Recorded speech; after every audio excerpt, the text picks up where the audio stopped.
So welcome back, everybody, and thank you for being here. Today is the third series of Access to Capital, and we're going to talk today about break even or finding your company's break even. This should be a breeze. Hopefully, it's not going to take too long, but hopefully you'll get a better understanding of how to put the numbers together so that you can at least break even. Before we continue, I want to thank the Entrepreneurial Assistance Center at Suffolk County Community College and the team that puts these workshops and these Zoom meetings together. So thank you, Jennifer and Jay and everyone else at Suffolk County EAC. For all your support and for making this available to our entrepreneurs and small business community. So today, like I said, we're going to talk about finding your company's break even. But I also, towards the end, I'm going to share with you because I was asked to talk about, last week, we talked about creating realistic financial projections, right? And so I was asked to talk a little bit more about how does a new company, right, create financial projections, right, that are realistic. And so I'll show you an Excel spreadsheet that I prepared that shows how a company goes from not zero, but very little income to the income that they want to be able to achieve. And hopefully the break-even point helps you understand better, like the number of units that you need to sell, whether that's in products or services, so that you can achieve your company's break-even on a month-to-month basis until you reach that level where your business is now generating enough revenue to meet all of the expenses that the company has over its lifetime, right? And one of the things that I said last week was, when you are creating your cash flow projections, you want to be realistic. You don't want to just like put numbers for the sake of creating numbers. You want to be able to study the market, the customer that you're after, right? You want to look at the competition. You want to see what is your positioning in the market, right? What is it that you have to offer? What is your unique selling proposition? So that way you can create realistic cash flow projections, but also projections that will get you to the break-even point. And as a small business, I always say this to people, as a small business, your first goal when you're looking at financial management, budgeting, anything that has to do with the growth of your company, the first thing you want to do, that should be your first goal, is to break even. Okay, so today, hopefully with this exercise, you'll be able to apply these lessons so that you can then try to do the exercise for your own business and see how soon or what will it take for you to break even for your company. Okay, so again, a recap: the first session was access to capital and getting loan ready. We talked about understanding the landscape, including traditional lenders, microloans, and alternative funding. Last week, we talked about drafting realistic cash flow projections, which is building a practical month-by-month cash flow projection that reflects the real demand of running a small business. And then today, we're going to talk about finding your company's break-even, which is calculating the break-even point to understand how much is needed to sell to be able to cover all of your costs and be able to turn a profit. So let's look at this. Break-even analysis.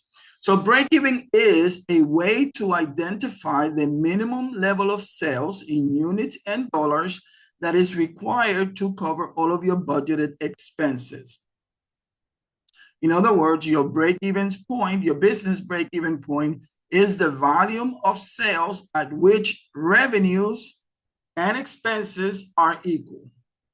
You do not make a profit at the break-even point, but you have generated enough revenue to cover all of your expenses. And again, as I said before, this should be your first goal. you want to break even, okay? The break-even point is based on budgeted expenses. So it will not represent the level of income that covers owner's withdrawals unless it has been added from the beginning. So that's really important because some people say, well, if I sell, 50 units, I'll be able to break even. But if your salary is not included and you're taking money from the company, then you have not been able to cover all of your expenses. The idea with the break-even point is in this analysis, you want to put all of the expenses right to the front. You want to be able to identify all of your expenses, whether they're variable expenses, whether they're fixed expenses. You want to bring that to the forefront so that you can know, with all that information, you can know, how many units you need to sell to cover all of that, right? And as you're starting a new business, for those of you that are just starting, you want to be able to consider what that might look like so that you have a north. Do you have that goal that you're looking for? So if you know all of your expenses for the month, including your salaries, including operations, all of that, if you know that they're $4,000 a month, then your first goal is to be able to sell enough of whatever it is that you're selling, whether it's a product or a service, so that you can cover that $4,000 every month. Now, the trick is that, when you start the business, you're not going to generate that much money like right away. Why? Because one is you're starting out, people don't really know you. You have to build that customer loyalty. You have to build that trust with people so that they can then, feel like they can, buy from you on a consecutive basis, right? And then you also want to be able to, for those customers that begin to buy, to also refer you and to be able to, provide testimonials so that other people can buy from you. And that traction takes a little bit of time, right? That's why marketing, it's a very, very important function of starting your business, because you want to be able to invest dollars in marketing so that you can let the world know that you have arrived. And you do that continuously for the first 3 to 6 months, very heavily, until you see those sales begin to arrive, right? And the more sales you make, the quicker you're going to reach your break-even point. So it's sort of like, a battle between, getting the word out in your marketing, getting people to come in, spending those dollars. And as those sales increases, you're going to get closer to breaking even. But the good news is, once you break even, the sky is the limit. Once you break even, you have a better hold on all of your expenses. You have a better understanding of what really works for your business communications, for your business marketing. You'll be able to determine, wow, this is the formula so that I can make the money that I need, right? And we want to move beyond the break-even point, but that should be the first goal, okay? We want to move beyond the break-even because we want to make a profit. When you break even, you're not making a profit yet. You're just making enough to cover all of your expenses. And the goal is to be able to do that first and then push so that we can make extra money and we can make that profit, right? So where do we start? First thing I always say to people is, know your price, right? What is it that you're selling and how much you're selling it for? In knowing your price, you have to ask yourself two things. Are you producing this product or are you reselling it? In other words, if you have a coffee shop, right? Are you baking all of the bread and croissants and, muffins? Because if you're doing it yourself, you're baking it yourself, then there's a production cost to that particular product that you're selling, right? Just like the coffee itself. So, you're not going to buy coffee and then heat it up and then resell it, right? Coffee is something that requires production. You have to get the beans, you have to get the cups, the materials, the sugar, the creamers, all of that. And sort of you prepare it and then you sell it. So ask yourself if you're producing something or if you're reselling. I could be selling Avian bottled waters, right? I don't have a company that, that makes water or that, takes water and filters out from a mountain or a creek or anything like that. What I'm going to do is, if I'm going to sell water, I'm going to go to a water distributor, right? So then I will buy from them. That's my inventory that I'm going to purchase. Then I'll resell it. So two different concepts. One is when you produce something and when you buy something for resale to sell it. So if you are producing, you want to determine the variable cost. You want to determine what is your contribution margin, and you also want to determine what is your fixed cost. So come up with a price that covers all of your total cost. What is your total cost? Your total cost is your variable and your fixed cost, okay? All of your variable cost plus your fixed cost, that's your total cost. You want to be able to have a price for that, let's say, that cup of coffee that you're going to sell, a price that covers all of the ingredients that goes into making that cup of coffee, including the cup, the sugar, the lid, all of the things. Those are all variable costs, right? And then you want to be able to include all of your fixed costs. And the fixed costs, we're going to talk about that in a moment. Those are the expenses that you have on a month to month in order to run your business. And they are regardless of whether you sell 1 cup of coffee or 1,000 cups of coffee. Those are the types of expenses that always have to be paid. You can't say, well, I'm not paying you rent this month because, I didn't sell, I didn't meet my quota in selling coffee. The landlord is going to want their rent. And so that's a fixed cost that you have to worry about and you have to cover every month, regardless of how many units you produce or how many units you sell. So come up with a price that covers all of that. And then keep in mind when you're doing your pricing that customers may pay more or less for a product depending on, what the product has to offer to them. What is the value associated with the product? Consider the market. Consider the competition, right? Because you can buy popcorn, at the store, in the supermarket. You buy the little boxes or you make the bags of popcorn already made, or the little boxes that has the little packets, and you put it in your microwave. And the price of that popcorn is going to be very different than if you go to a movie theater and you buy popcorn there. It'll cost you $10 for a jug of popcorn. It'll probably cost you $5 for a box of popcorn that has 5, 6, 7 packets of popcorn that you put in the microwave. And so the marketplace, the competition, and the customer, those are 3 things that you have to take in consideration when you're creating your pricing strategy and when you're determining the cost. How much, not the cost, the price. How much you're going to charge for that cup of coffee, how much you're going to charge for that bottle of water, how much you're going to charge for those massage sessions, how much you're going to charge for those consulting sessions, etc. Okay? You have to consider the customer, the market, and the competition. So that's if you're producing. If you're reselling, right? Let's talk about reselling. Then you have to worry about what the operational costs. So you have to be able to buy inventory because you're going to resell it, right? You're going to sell it for a profit. Hopefully that you'll make money out of it. Let's say I contact AVN and they sell me these bottles of water at $1 each, right?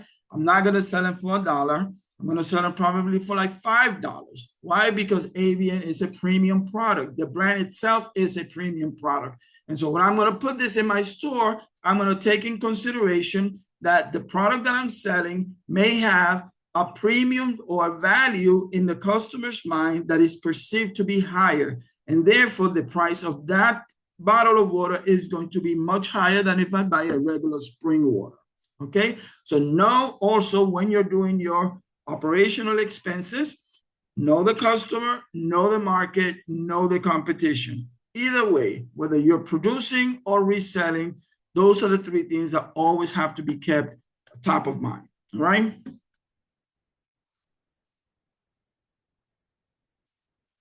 All right. So what are the things that you have to worry about? Well, the first thing, you have to worry about variable costs, right? Variable costs are the types of expenses that change in direct proportion to your production or sales volume. That means that the more you sell, the higher your variable costs are. Some examples of variable costs include the ingredients or raw material, the packaging, the processing fees from credit card companies, and also commissions that are paid per sale. So those are examples of variable costs. So if you're producing something, like you're producing bagels and muffins, for this coffee shop, you're baking them themselves, then you would have to worry about the ingredients that you have to buy and what is that cost ultimately so that you can use that for your pricing, okay? The other is the fixed costs. As I mentioned before, those are costs that are associated with business expenses that remain the same regardless of the number of units in production or sales level. And you have to pay these costs even if you don't sell one cup of coffee, okay? Examples of fixed costs are your rent, leases, salaries, insurance, internet and phone bills, and any type of depreciation of equipment. Those are all considered fixed costs, okay? Again, variable costs, they vary depending on the number of units that you sell. So if you made 100 donuts, right? If you made 100 donuts, the variable cost is going to be different than if you made 200 donuts, right? Okay. And your fixed costs, there are those type of expenses that always have to be paid. Now, it doesn't mean that some fixed costs don't vary in their monthly expense, because, for example, your light bill, that may be $75 one month, $100 another month, $50 another month, $300 another month during the summer. So the light bill may go up or down, giving you the impression that it's a variable cost because it varies, right? But it is not. It is a fixed cost because the light bill has to be paid whether you sell 100 donuts, 200 donuts, or 5 donuts.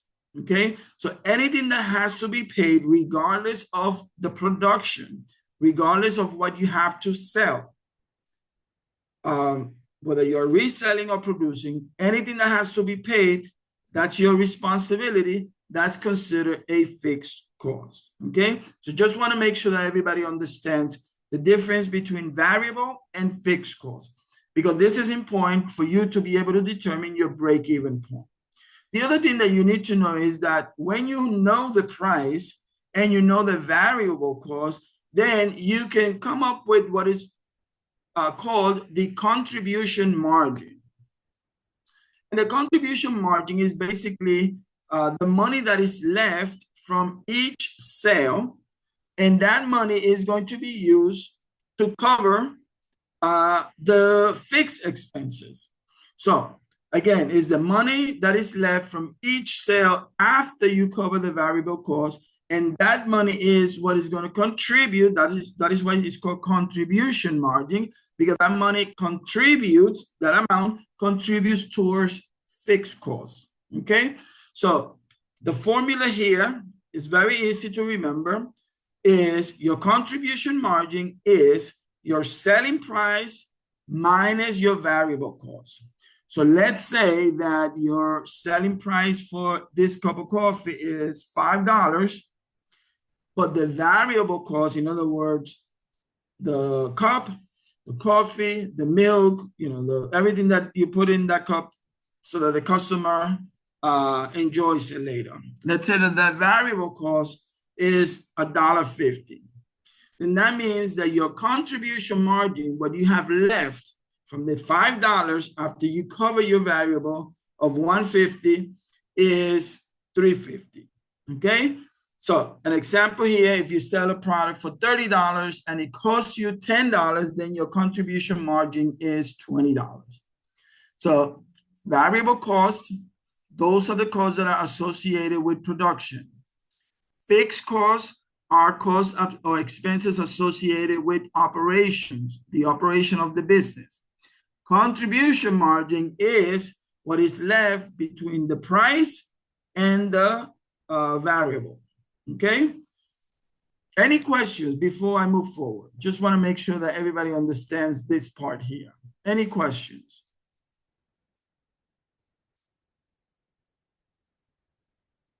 The chat is clear. Okay, great. All right. So you heard me say price, price, price, know your price, price, price, price. Because that's what you're going to need to know in order, in order for you to have the exchange between the customer and you. So pricing is the process of determining what you will charge for your product or service. Your prices, or the price that you determine, that you calculate, should cover all of your costs, your fixed costs and your variable. That's why before, on the previous slide, which I'll go now, it says your contribution margin equals your selling price minus your variable cost. So your price covers everything. You see, you have contribution margin. That's what you have left to pay for fixed. And then you have variable. So your price covers both the total cost, the variable, and the fixed cost. There's a basic formula. This is for cost plus pricing. Cost plus pricing is just one strategy or one way to determine or to calculate your price. And it could be, there's different types, there are different types of pricing strategies. In this case of cost plus, your price equals your total cost per unit plus the desired profit.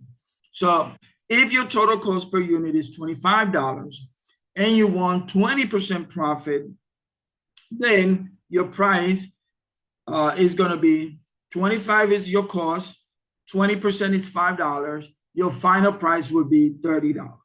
Okay? Because $30 covers what? Your profit, your fixed, and your variable. So you have to do this exercise. And you can do this like calculating a percentage, but you can also look at market, right? Look at the competition. How much are they charging for avian water? For the most part, this is, I don't know, 12, 13 ounces of water.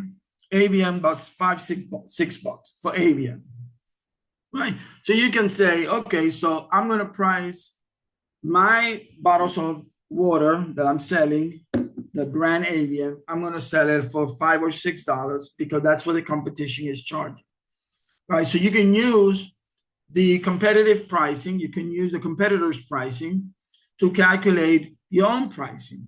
That's one way to do it. The only thing that you have to, I would caution not to always use the competitor's pricing because you don't know what is the other company's fixed expense or even the variable expenses. And so you have to do the numbers based on what works for you and your business. That's why it's important for you to know all of your costs ahead of time.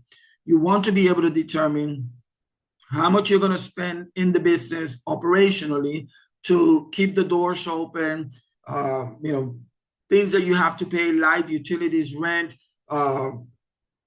salaries, merchant account services, marketing dollars, all of that. You want to do that calculation for your business first, and then come up with the calculation of your product or the service that you're going to offer. And then you can also compare that to what the competition is offering, right? And then if it comes out higher than what the competition is doing, then you have to adjust your pricing or define why should people pay more for something that they can buy somewhere else for less. And that could be a strategic value proposition that you are going to create for those customers to say, well, yes, you can buy it over there, right, for $5 and not have to pay $6 because that's what I'm charging. However, paying a little bit more with me is going to get you these benefits, right? And that's where you create a value proposition for your customers. And that value proposition can be in the form of the experience that people have with your business. And it can also be in the type of marketing or promotion that you're using to entice people to buy from you. Okay, so know that you always have to be able to determine what is the price of the product or service that you're selling, and that there are ways to calculate that. If you need assistance with calculating the price, please reach out to the folks at Suffolk County Community College Entrepreneurial Assistance Center, and they will be able to help you. Okay, we have all of this information, all these resources to help you grow your business. There might be other pricing strategies, as I mentioned before, like market-based pricing, value-based pricing, or competitive pricing. Each of those have their own sort of like formula, and you can try with different and see which is the price that really comes close to what you want to charge, and also to what you think people will pay for, so that there is an engagement, so that there is a transaction between you and the customer. So now that we know, let me go back. Now that we know our variable cost, we know our fixed cost, we know the contribution margin, and we know the price, right? Now we can use all of those numbers, all that information to do the break-even point. So again, the break-even point is the number of units that you need to sell, or the amount of revenue that you need to earn to cover all of your fixed and variable costs. So at this point, your profit is 0, but you're not losing any money. In other words, when you break even, you are able to cover all of your expenses. And that is the goal that I want for you. I want you to write it down. My first goal is to break even. Because once you reach that point where now you're breaking even, then selling for profit becomes easier. Okay?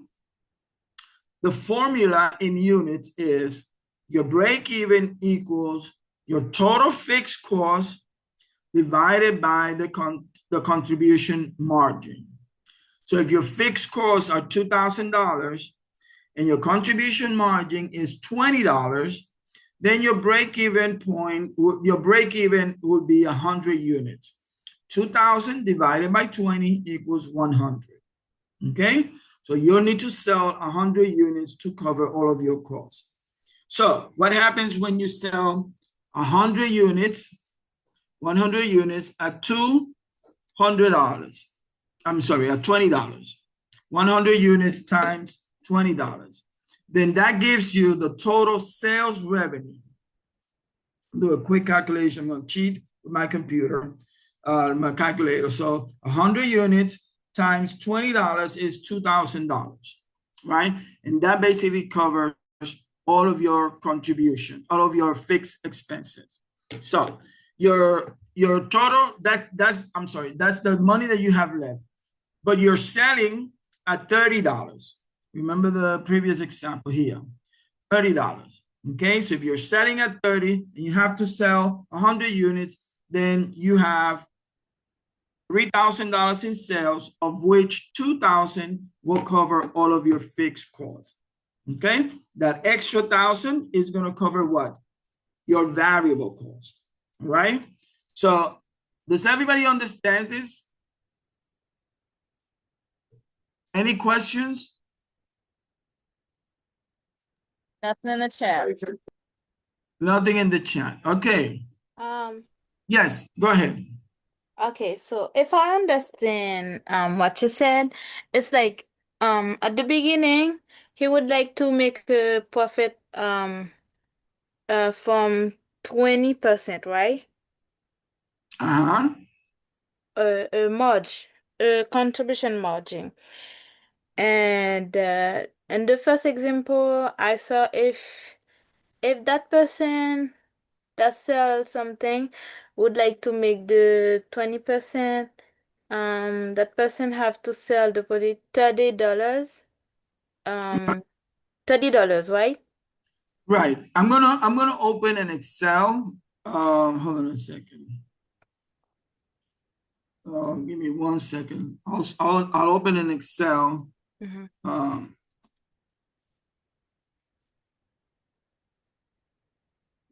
So share the screen.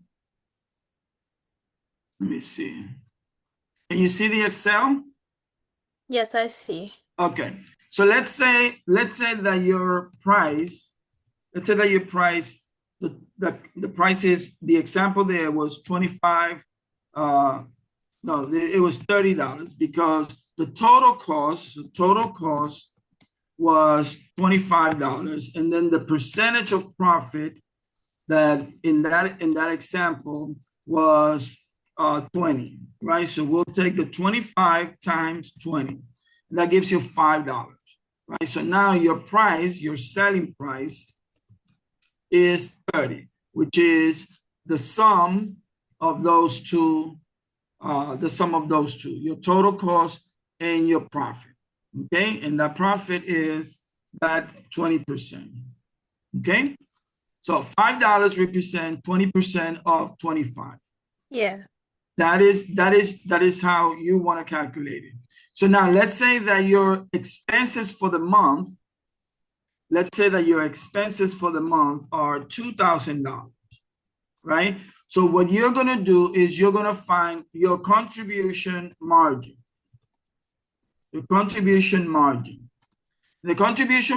we already know that the contribution margin is the difference between the sales price, right, minus the variable expenses. Okay, that's how you get your contribution margin. You need your contribution margin to be able to cover all of your expenses. Okay.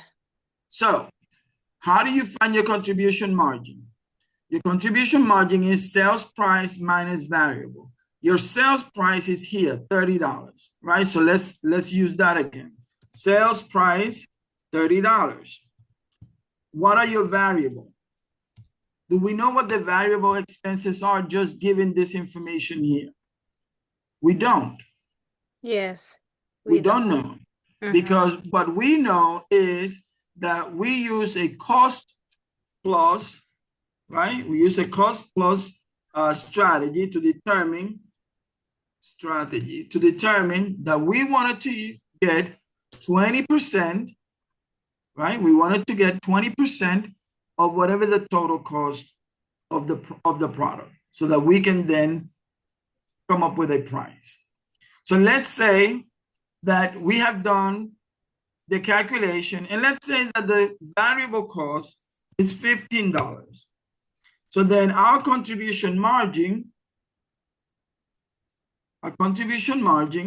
will be the difference between the sales price and the variable, and that's 15. Okay? Okay. So if the variable was $10, then the contribution margin is 20, because the contribution margin is the same as the difference between the two, the sales price and the variable. So in this case, we cannot use the profit that we said before. We cannot use that. Yeah, so that's why. We cannot use that. We only can use this if we're using a cost plus strategy. If we're using a cost plus strategy, then we are assuming that we already have a product that we're reselling. So let's say that the selling price is 30, and we have a variable. Then the contribution margin will be the same, 30. Okay? But from there, we have that profit. That's why if you're using a cost plus strategy, don't use this. This is better. This type is a little bit better in terms of being able to calculate it. So 10 will be, let's say, your variable. But we now need to find out, how do we pay for that? We have $20 to pay for this. So we take, to do the break even, we're going to take the expenses and we're going to divide them by your contribution margin. And that gives you 100 units. Okay. Okay. Okay. So now the revenue for the business will be what? 100 unit, multiply that by 30. That's $3,000, right? Oh, okay. Right. And then your your total, from there, your fixed prices, right? Your fixed cost or your fixed expenses. Let's call it fixed cost. That's gonna be your your operational. Let me put here expenses. Operational.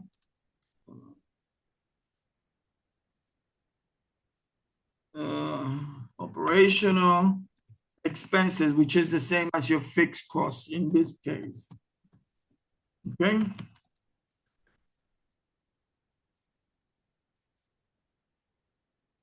Okay. I will take that example. So now you have your fixed cost.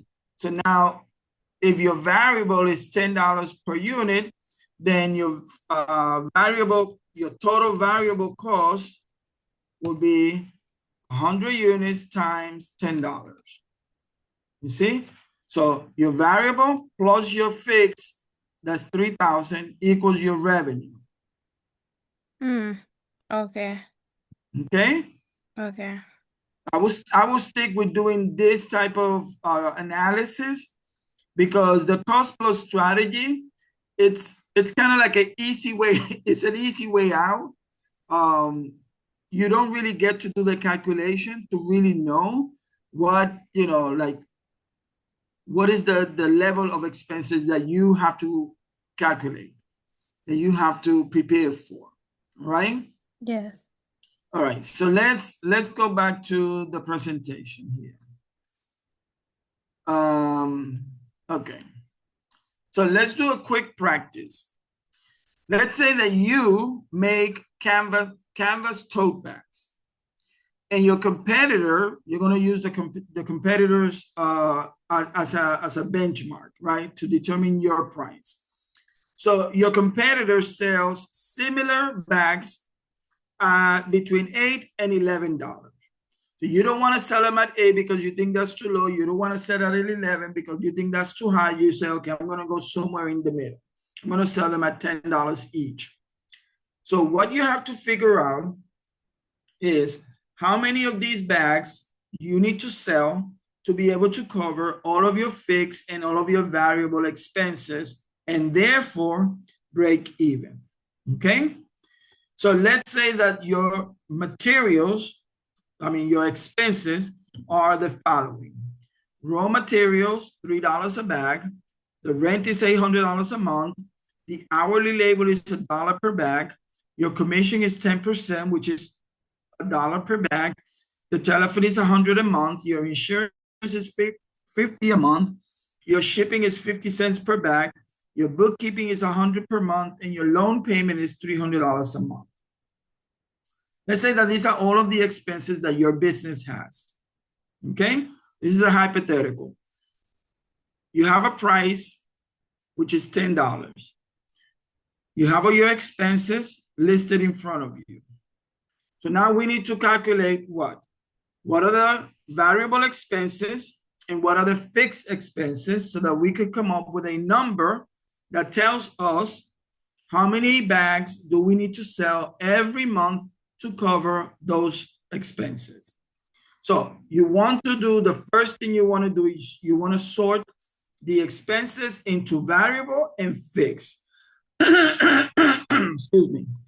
And then you'll be able to figure out what's your variable expense per unit, what is the total fixed expense for the month. And then you'll be able to find out what is the contribution margin.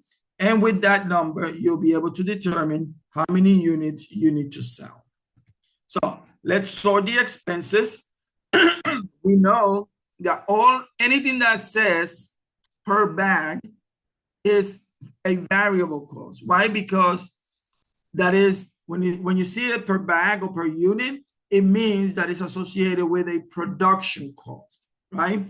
And so what I did is I took these expenses here. You see some of them says bag, some of them says month, Anything that says bag, right, is considered your variable. Anything that says month is considered your fixed. So we'll separate them, all of the variable, and then all of the fixed. So we're gonna figure this out as follows. You are going to list your expenses. You're going to separate the expenses, and you're going to figure out the first thing is your contribution margin. We already know the price. And in order for you to figure out what is the contribution margin, you need to know what?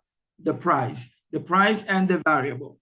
In this case, we know that the price is $10 and your variable expenses add up to $5.50. So $10 minus $5.50 equals $4.50. So we already know that the contribution margin, what you have left after you sell this each bag, is $4.50 to pay for the operational expenses.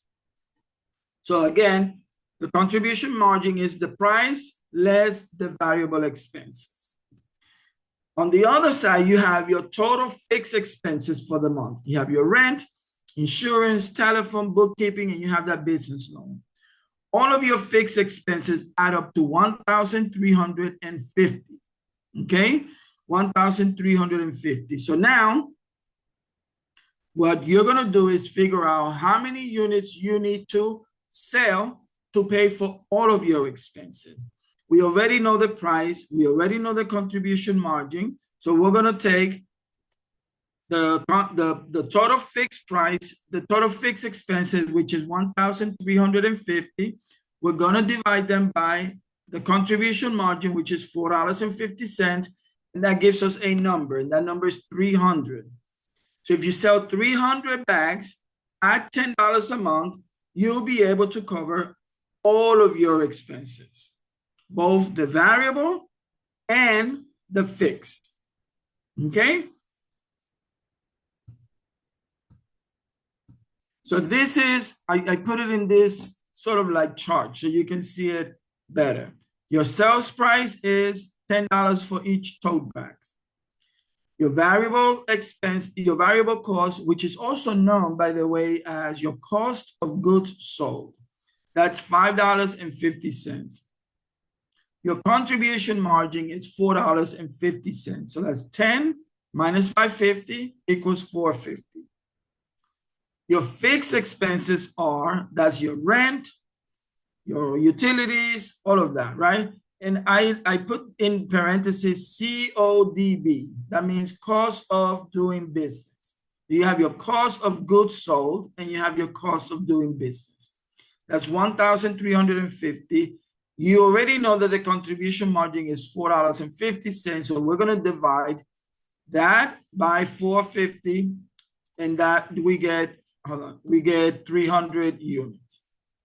The total revenue after selling 300 bags is $3,000. The total variable expense is 300 bags times the variable expense, which is $5.50. That's $16.50. Your gross profit margin or contribution margin is $1,350, which covers all of your expenses. Okay. In this case, you didn't make a profit, right? But you were able to cover all of your expenses. Questions? Yes, I got a question. Do you hear me? Yes. Okay. Usually when I buy something to a store at the store on the store or at the supermarket, they usually put tax. How, like, and when we sell that, how we can like plan to fix the tax too? Okay. So if you are reselling, you go to a market to buy supplies. That's what you're talking about. You're buying your inventory, your supplies, Mm, and then they charge you tax for that. yeah, they charge tax, but I didn't know it's for reselling. Thank you to let me know that. Yeah, you Oh, shouldn't be paying tax. If you're buying to resell, in other words, let's say that you're making donuts and bagels, and you need flour and seeds and sugar and all your materials. You're not going to buy that at the supermarket because you're not going to be able to make, it's going to cost you high because the yes. supermarket is selling at retail. You have to go and buy at a place wholesale.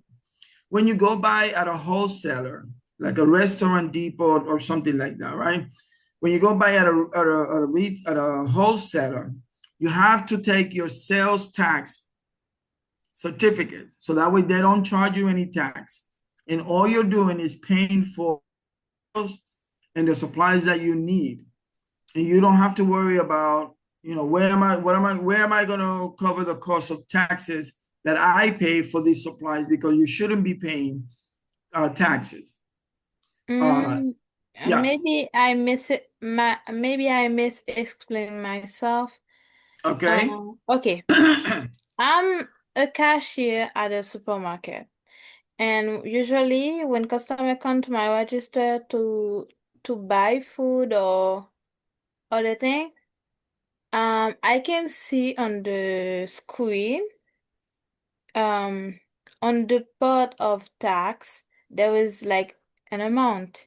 Uh-huh. So, it's like in this example, I don't see how I can fix tax for my customer. So Right. should I or shouldn't I? So, Right. Because, so first of all, the tax that you're going to charge your customer is not the price.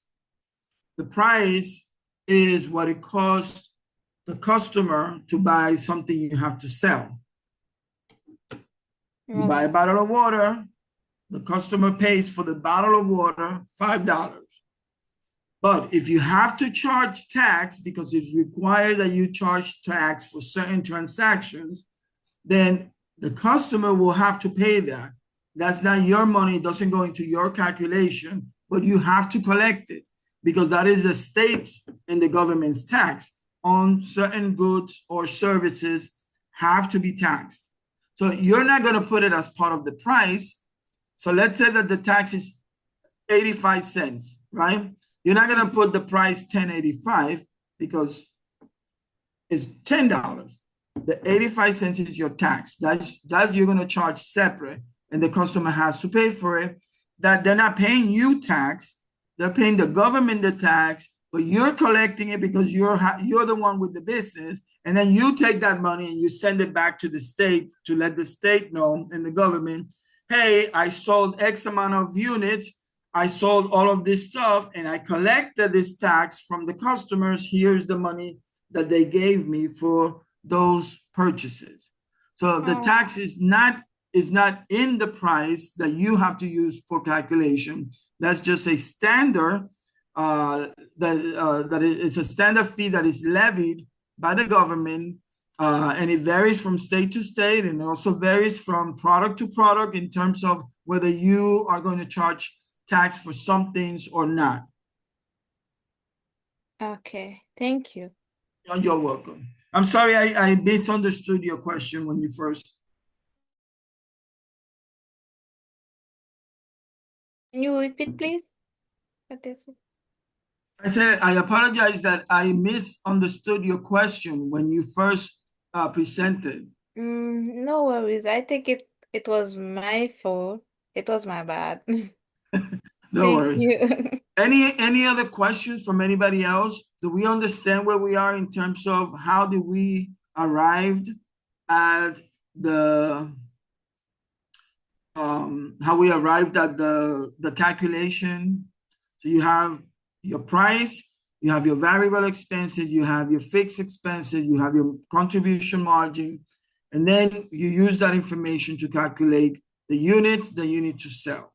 So this was an easy one for tote bags. You're selling tote bags at $10. But what happens if you're selling a service, right? Let's say that you are a trainer and you're selling training sessions to a customer, right? Because they want to get in shape and they're going to pay you $1,000. Or let's say that you are a business consultant and you charge the customer $1,000 for the trainer, it's the training itself. Okay, so think of this as a training for an exercise or a training for a consulting. And then you want to figure out first, again, the same thing. You know what the price is. Now, what are the variable costs? And then you get a contribution margin. So once you know that, then you'll be able to use those numbers to figure out the rest. In this case, your fixed expenses are $2,950. Okay, and your contribution margin is 850. So that means that you have to sell at least 4 trainings to be able to cover all of your expenses. In this scenario, you're able to make a profit, and the only reason why is because you are basically rounding up, because you cannot sell 3.5 trainings, right? You have to sell a full training. And so what we did is we rounded up that calculation, and that's why you have $450 in profit. So this is still a good calculation, but we round up. That's why it's not zero. There's a number there. Let's say that you have a house that you are renting for Airbnb. And let's say that you're charging $1,000 for every weekend that you, or maybe every weekend or every 3 days or, whatever. So you're charging $1,000. Your cost to maintain that property in terms of variable costs, right, are $600, which leaves you with $400 of contribution margin. And then you have to pay for all of your fixed expenses. Maybe that includes the mortgage of that house and other utilities, and that's $3,500. That means that you have to sell the vacation rental 9 times during the month. You have to rent it 9 times to be able to cover all of your expenses. Questions? I'm going to give you another example, and that is a business consultant. So let's say that you're a business consultant and you charge $150 per hour. And your expenses are between your mortgage and your car and your credit cards and all of that. You have to worry about making $7,000 every month to pay for all of your expenses. So what you're going to do is you're going to figure out if you have any variable costs. In this case, there are no variable costs. By the way, most services don't have variable costs because you're not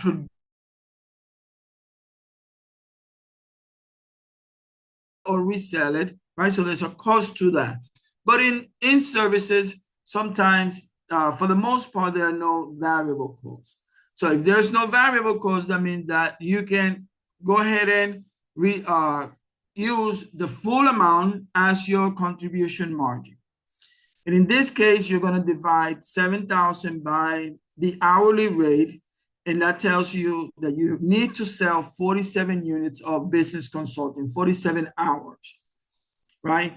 47 hours of business consulting will basically cover all of the expenses for the business. And at the end, it gives you $50 profit. Not much, but because we have to round up, in this case also, you get a little bit extra. Okay, so now I can use this to determine with how many more units I will need to sell if I want to make another $2,000 in profit or another $1,000 in profit, right? Because now I have what I need to do to cover all of my expenses. And after that, then basically everything else from there on is profit. Any questions? I've given you 1, 2, 3, 4 examples.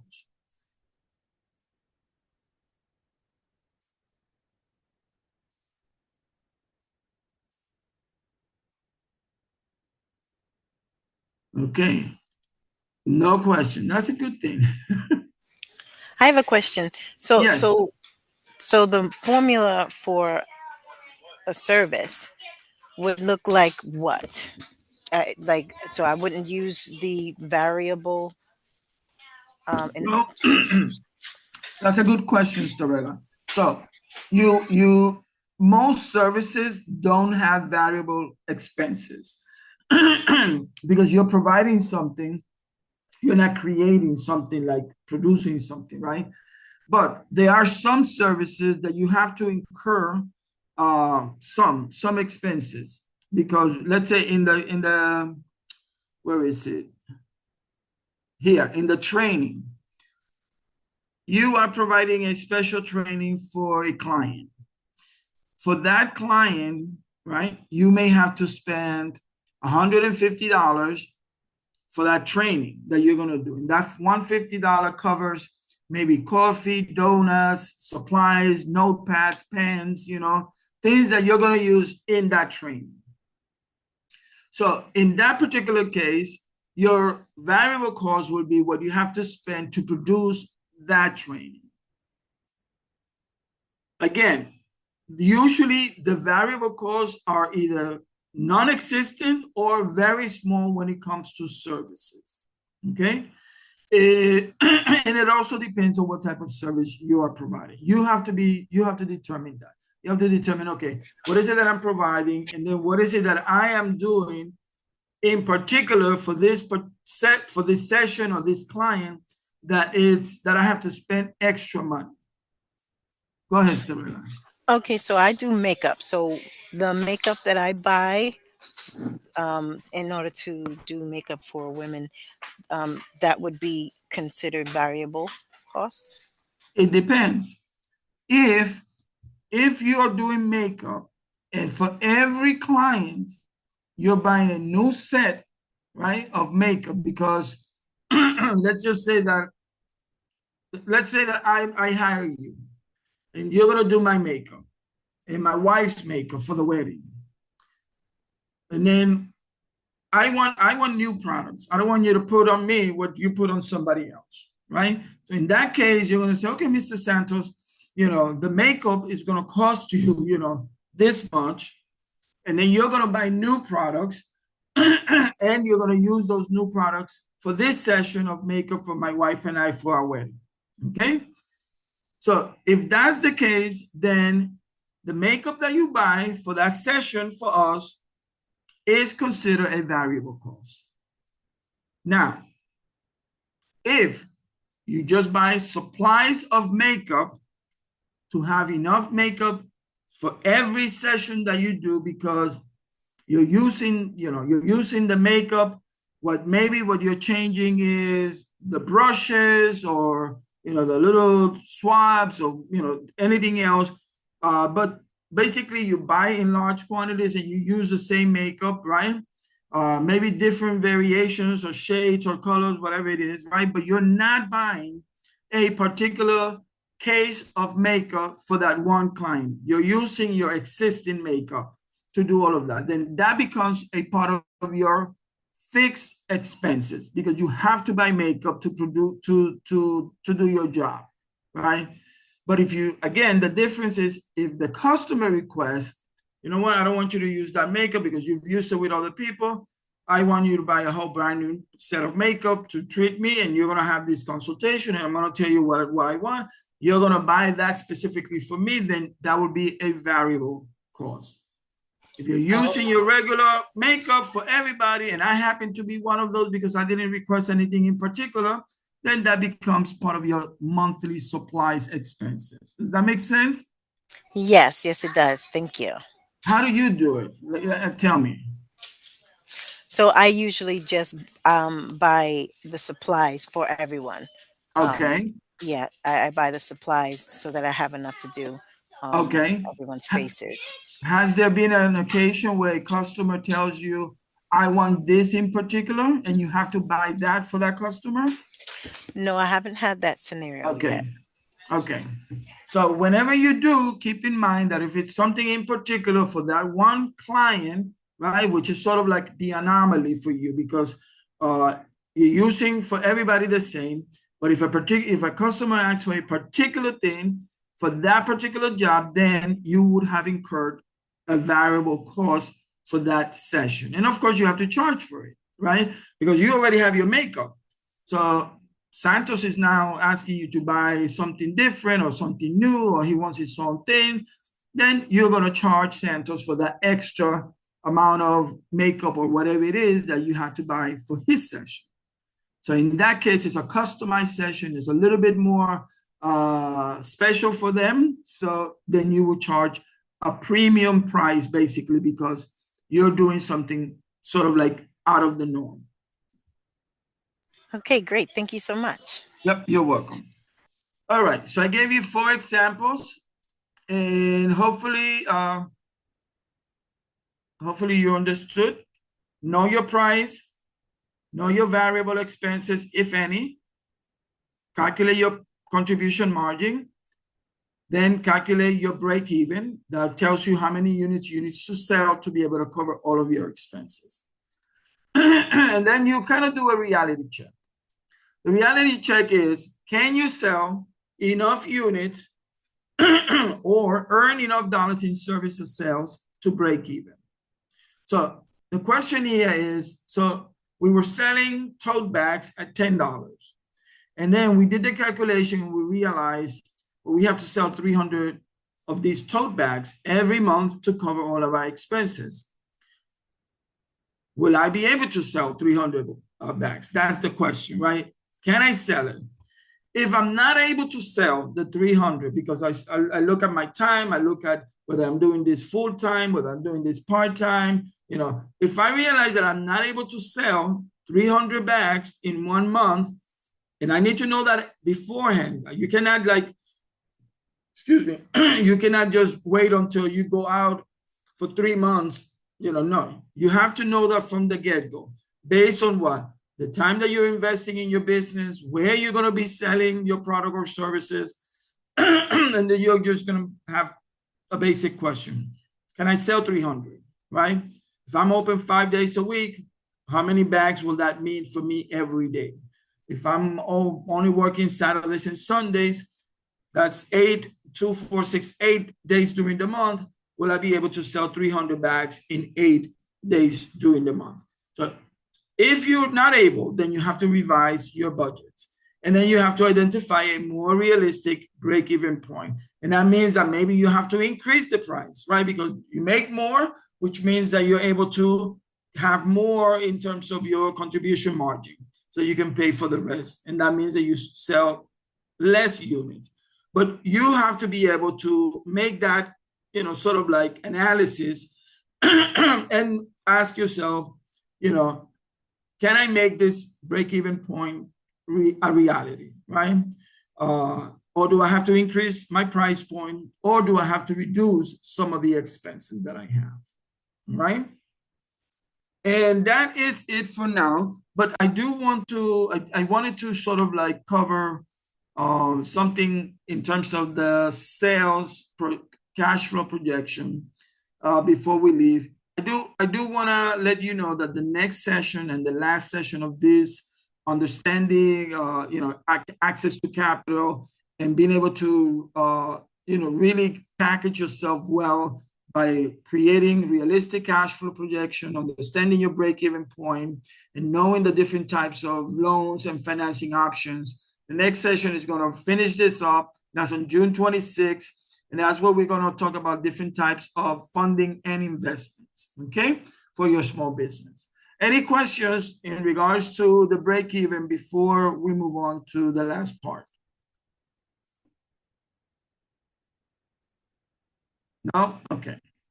So let me change that. Let me go back to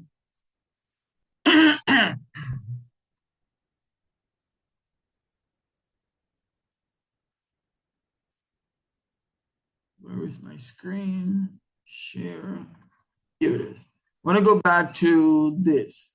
Can you see it? Can you see the Excel? Oh, hold on.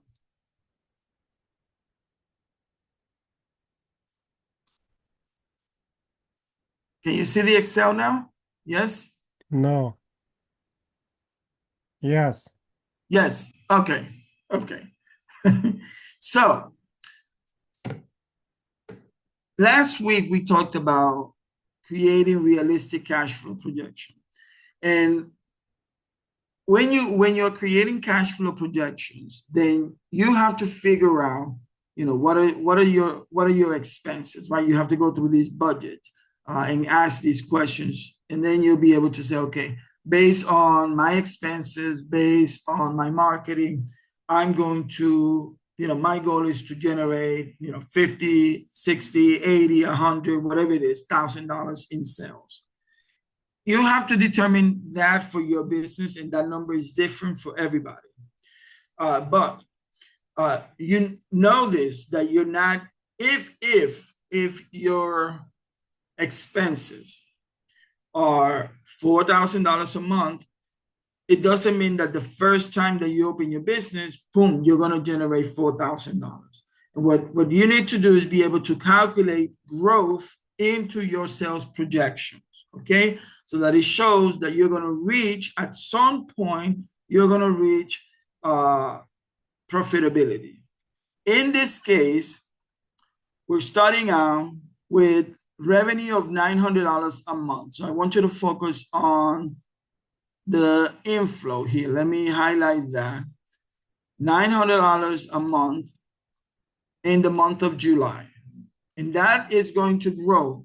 Why is it going to grow? Because we're going to market ourselves. We're going to be on social media. We're going to pass flyers, right? We're going to let the world know that we're here, and that is going to attract people. But if my goal is to reach $7,500 in sales every month, which is the last one here that you see in June, right? If my goal is to reach $7,500 in sales every month, I know it's not going to happen overnight. So I have to plan for it on a month-to-month basis. And as the more marketing I do and the more I engage with customers, I'm going to see more revenue for the business. I'm going to see how that is going to increase month over month over month, okay? There might be some months where you have a slope, where you basically, okay, sales are not moving as I wanted because maybe it's seasonality. Maybe it's a month or a particular season when the product is not moving, but then it jumps back again, right?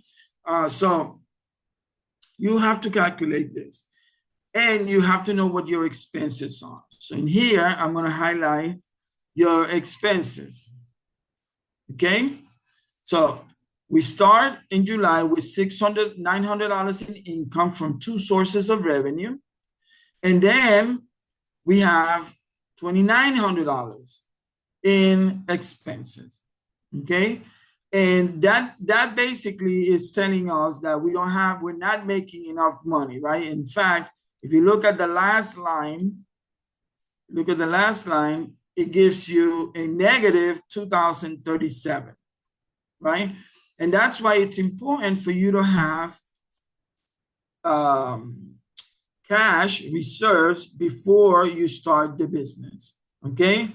So we're gonna put here beginning cash balance. And then we're gonna do ending cash balance. Put that in here.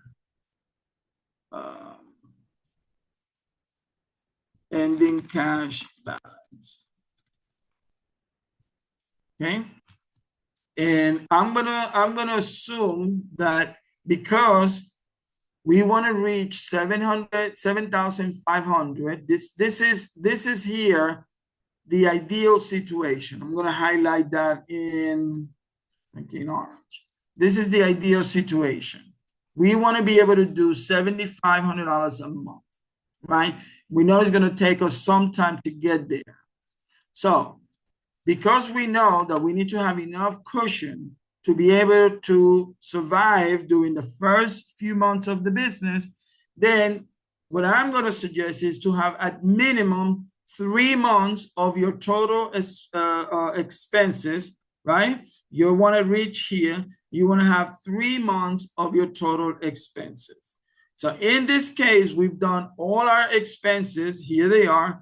And here's your 3 months of expenses, right? And that comes out to 9,273.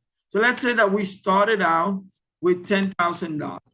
Okay, we're gonna do this. Let me just say. Okay, and then what we're going to do is we're going to have another amount here, and that's the ending balance. We started out with 10. We had 900 in sales. We have 2937 in expenses, which gives us a negative 2037 income. We're going to take that and subtract it from your $10,000. Okay, there we go. And that gives you a 7,963 ending cash balance, which is going to be the beginning cash balance for the next month. In July, we ended up with 7,963. August 1st, we're going to start with that amount. And then we're going to do the same thing. We're going to take each month the beginning balance, and we're going to add the net income to come up with a ending balance. As you can see, each month you're going to do the same thing. So beginning balance plus the net income gives you your ending balance. You can see how quickly that $10,000 that you started with is going down, right?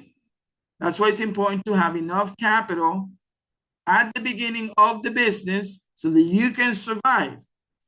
Now we're going to do the same thing, the beginning balance of October, and then we're going to figure out the ending balance for October. November, we'll do the same thing until we see, and that will tell us, here we go, here,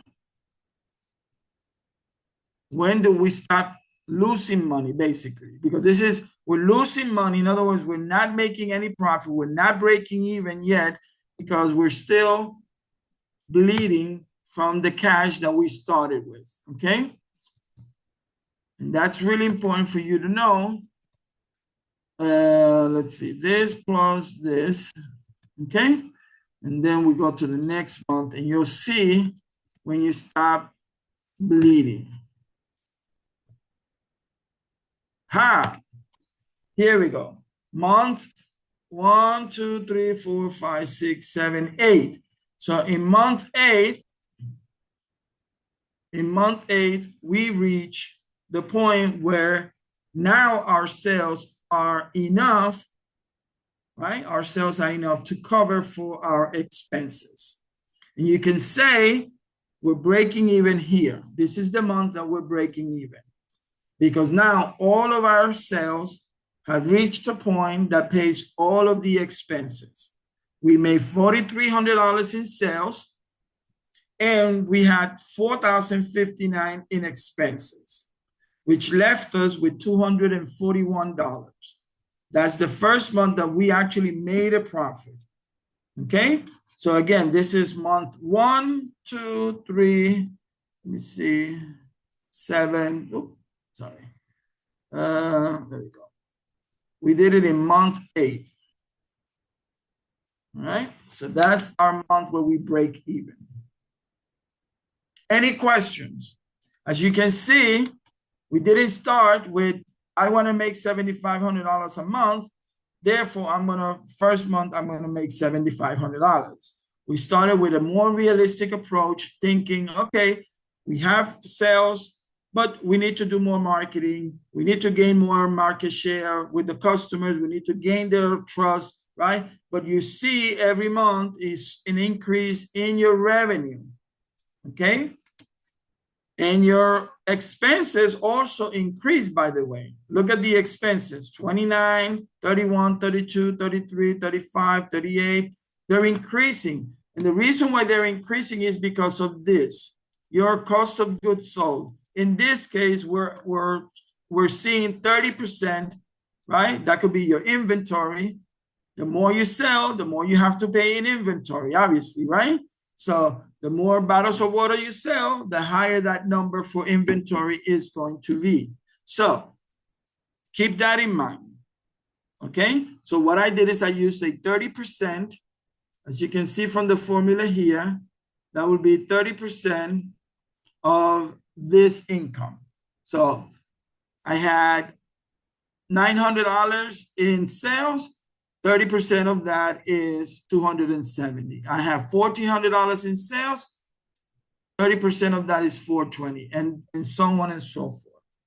So this is where we are actually breaking even, and we're calculating, right? Just put it here.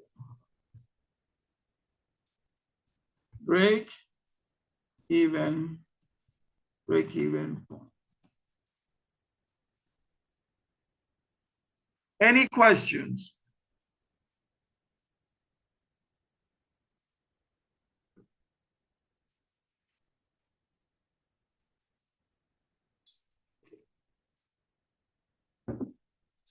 No questions? Okay. If there are no questions, then I will say that I did my job for today, and we can end this session. Yeah, this was very good and informative. Thank you so much. You're Thank welcome. you. You're Thank welcome. you. You're welcome. Thank you, Jay, and thank you, Jennifer, for all your support. If there are any questions after I leave, then or if you get any requests, let me know. I can send you guys, Jennifer, if you like, I can send you this chart that I was doing with the Excel, so that way you can share with the participants. You can do that. That'll be fine. And I can. Yes. Okay. All right. Well, thank you so much for your attention. Thank you for being here on a Thursday night. Thank you for investing in your future, and thank you for don't forget, come to the Suffolk County Community College and the EAC program so that you can grow your business. Thank Bye-bye. you. Bye. Thank you, everybody. Have a good Thank you, night. Miss Jennifer. Thank you all. Good night. Bye.